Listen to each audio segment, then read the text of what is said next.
పశ్చిమ గోదావరి జిల్లా కలెక్టరేట్ ను భీమవరం నుంచి తరలిస్తే ఉద్యమం తప్పదని వైసీపీ, సిపిఎం, కాంగ్రెస్ సహా ప్రజా సంఘాలు హెచ్చరించాయి.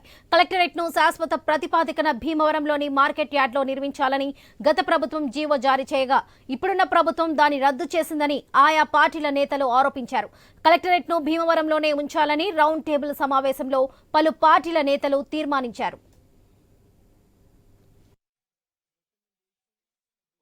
రౌండ్ టేబుల్ సమావేశం ముఖ్య ఉద్దేశం కూడా కలెక్టరేట్ భీమవరంలో ఉన్న కలెక్టరేట్ కార్యాలయానికి గతంలో ఉన్న వైసీపీ ప్రభుత్వం మార్కెట్ యార్డ్ని అంటే 20 ఎకరాలు ఉన్న మార్కెట్ యార్డ్ని మొత్తం అన్ని కలెక్టరేట్ తో సహా అన్ని ఆఫీసులు ఉండే విధంగా సముదాయానికి అక్కడే ప్రజలకి ఉపయోగకరంగా ఉంటుందని, మధ్యలో ఉంటుందని, ప్రజలకు అనుకూలంగా ఉంటుందని తీర్మానం చేయడం జరిగింది. భీమవరం జిల్లా కేంద్రంలో కలెక్టరేట్ స్థలాన్ని మార్పు చేస్తున్నట్టుగా వస్తున్న వార్తల మీద ఇవాళ రౌండ్ టేబుల్ సమావేశం జరుగుతా ఉంది.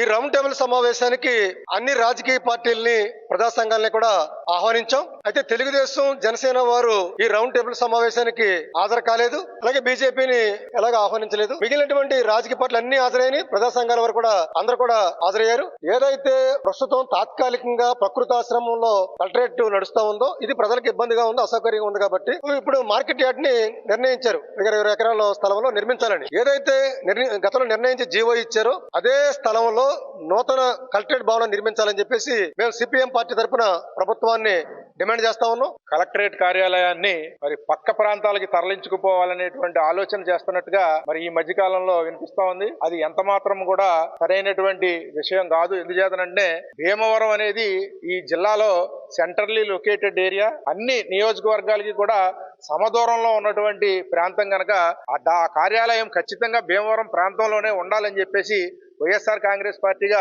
మేము డిమాండ్ చేస్తా ఉన్నాం. ఏదైతే మరి ఇప్పుడు ప్రభుత్వం ఆ నిర్ణయం తీసుకోబోతా ఉందో దాన్ని ఖచ్చితంగా విరమించుకోవాలని చెప్పేసి మేము కోరుతా ఉన్నాం.